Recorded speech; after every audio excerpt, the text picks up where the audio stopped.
Ram Podcast, where we talk about everything real estate and mortgage, and we ask you, the viewers, what's going on with real estate and mortgage, and try to answer those questions. Right now, we are getting in a time where you get lazy. I'm going to call it lazy real estate agents and lazy lenders. Yeah? So the other day, one of my neighbors listed their home for sale. 1.3 million. They're asking a lot for it, I think. Anyways, they put it up for sale. I'm looking through the MLS on it, and I see pictures of 3 years ago when it was up for sale on the MLS. Serious? I see pictures that are like of a flower. Has nothing to do with the home. I see pictures with the snow. I see pictures of their office and cords are hanging down. $1.3 million home. I don't care if it's a $130,000 home. Laziness. If someone is entrusting you with their money, because that is their money, you're their financial, like you're trying to get their money from them, and then they're too lazy to take good pictures or hire a great photographer or a videographer, but then they all of a sudden go and this information on there is from the old one as well. And it's really happened? Craig, I can go through. I bet you I can go into the MLS and I can find.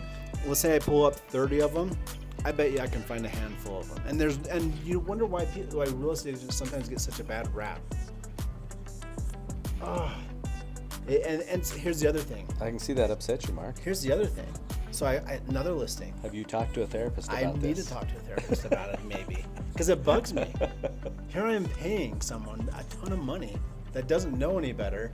They're trusting me with their sell of their house or the buy of their house, and I'm not doing my job. I'm not spending the time to do it, or I just want to hurry and get on the market. So let me ask you this in regards to that. I mean, how do sellers weed through some of the agents that might not be up to snuff, up to par? How do they? I mean, look, when a seller wants to sell a house, typically, they talk to maybe a few agents or whoever knocked on their door last, and they're going to list a house, or maybe it was a recommendation from a family or friend. I got my real estate license out of the Cracker Jack box, and now I can sell your house, type of thing. Or they have 2 or 3 part-time jobs, and they're also a real estate agent as well. Oh, wait a minute! You're saying this is a real job, and you have to actually really focus on it and do the professional thing. So don't want to talk bad about anything. Okay. Because there are some great agents that do have another job. I'm sure there's great lenders that also have another job as well. But again, let's put it this way: if I'm interviewing agents, or if I'm going to put my home on the market, I'm going to make sure that agent doesn't have another job, that their sole focus is on selling my home. Right.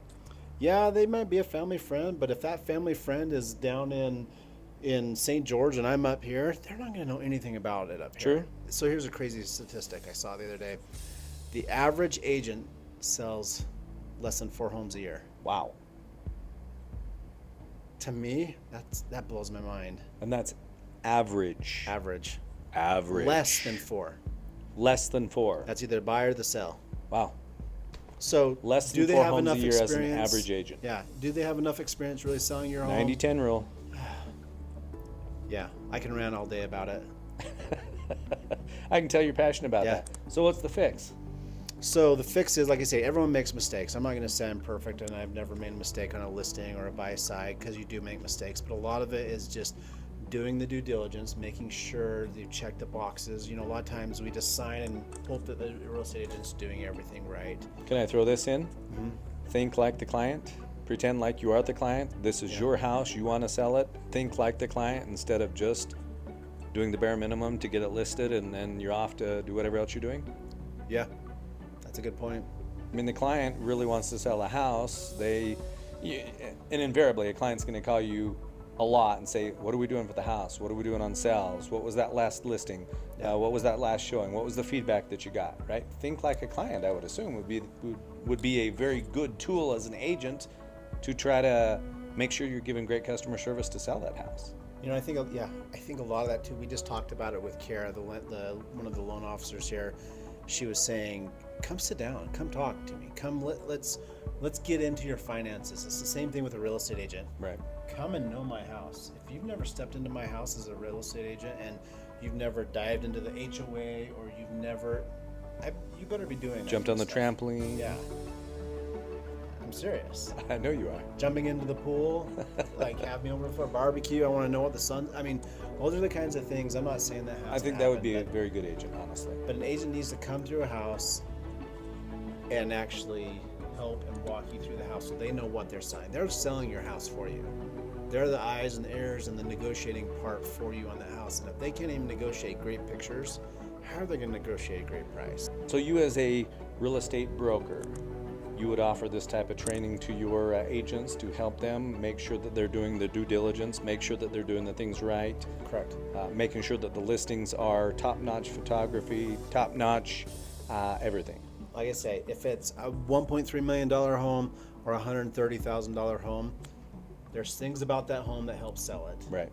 And you need to be finding those things as an agent and as a seller to help advertise that out. And if you're not doing that, you're losing money as a seller. I like it.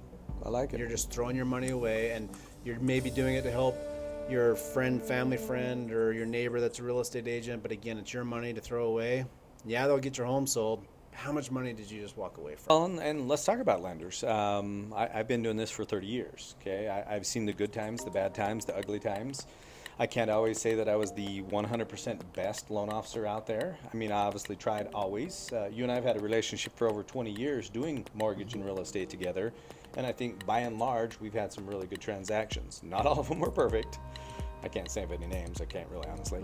But look, there are some lenders out there that just go through the steps. They go through the process. Last couple of years have created a loan originator that didn't really have to do much. They didn't have to think outside the box. All they had to think about, and this is mainly refinances, all they had to think about is, do I have the best rate in town, and can I close this quicker than anybody else so that I can keep this deal? It created a lot of laziness. It created people sitting behind desks doing nothing but waiting for their phone to ring. Okay, the minute that interest rates started to creep up, those originators, those lenders, all of a sudden, they started hiding under desks. They started thinking, oh my gosh, I'm not going to be able to afford my mortgage payment, or you know, that new Raptor payment I just got, or the 3 or 4 different homes that I've got that are on rent moratoriums and I can't raise the rents on, and I can't afford the payments now. So there's a lot of laziness that does happen. Look, a lot of times it's just getting back to basics. And what are basics? Look, you need to think about your client. You need to think about their situation. You need to dig deep with the client themselves to understand what they're asking. On a purchase transaction, for example, we've got many refinance loan originators over the last 2 years that did nothing but refinances, and they didn't want to talk to agents. As a matter of fact, I know a lot of lenders that don't ever want to talk to a real estate agent. They don't want to work with them because sometimes that relationship can be very rocky. Yep. And I think the reason it can be rocky is because maybe the originator isn't quite as polished in making sure that the customer service for both the agent and the client, you know, the buyer, is solid. The communication is very key. I mean, I would assume you as a realtor, the worst thing that you can imagine is a client brings to you a loan or a deal, you're putting them under contract, and they said, well, I'm going with my brother. He's a part-time loan officer. He works at so-and-so, and he can only be reached after 5 o'clock at night and never on weekends. Don't ever call him on weekends because that's not his job, okay? But because you can never reach them, but the client really wants to work with the brother that's the lender that's got the part-time job elsewhere or the full-time job elsewhere, it's very difficult for you as an agent. What I say to that is, you know what? This is a profession. It's not a joke. It's not a hobby. It's something that you absolutely have to wake up every day thinking about, how can I serve my clients better? How can I serve my agents better? How can I do a better job communicating with the client on why the underwriter wants all 5 pages of their bank statement, even the one that says intentionally left blank? Why does the underwriter want that? Okay, and there's obviously reasons and things why we as a originator need to communicate that both with an agent and with the client on several different things. Yeah. A lot of times it's funny because I know a lot of originators that will do a pre-approval. They'll take an application online, they'll throw some calculations in there based off of the word of the client, the buyer that said, oh, I make $24 an hour and my husband makes $72 an hour. So they just throw that money into a system run it through an automated system called DU or LP, Fannie Mae or Freddie Mac, and they get a response spit out from the automated underwriting system that says approved. Okay? Then the originator reaches out to the agent. It's approved, no worries. They reach out to the client and say, hey, it's approved, you're good to go. We'll close in about 30 days. Here's the funniest part that happens with that. That is when the real work begins. It's not when people need to take a break. Yep. A lot of clients, they do hear, oh, I'm approved. I don't really need to do a whole lot more right now because I got 30 days. Mark and Craig both told me that I'm approved and I'm going to go ahead and get this house. Okay, I'm going to go buy a new truck. I'm going to get my appliances. I'm going to arrange for some blinds to be put into the new house. No, that's when the real work begins. And a great communicator or a great originator will actually communicate with that client, with that buyer, with the agent, and let them know timelines. Okay, this is what we're going to do. Due diligence is up. We're going to order the appraisal. I'm not going to order the appraisal until the real estate agent tells me it's fine to go ahead and do that, because of course they're going to do the inspection to make sure that they still want the house after they do an inspection. It's when the real work begins that differentiates between a really lousy lender and a good lender. The good lender, The good lender grabs the client, absolutely, takes them and gets the client so they understand the whole process. absolutely. The whole process, because it is a process. Thank you for watching and subscribing to our RAM podcast, where we talk about real estate and mortgage. If you want to watch more, please check out the videos below or check out our other social media websites. If you have any questions, please, we'd love to hear more. Drop us a comment.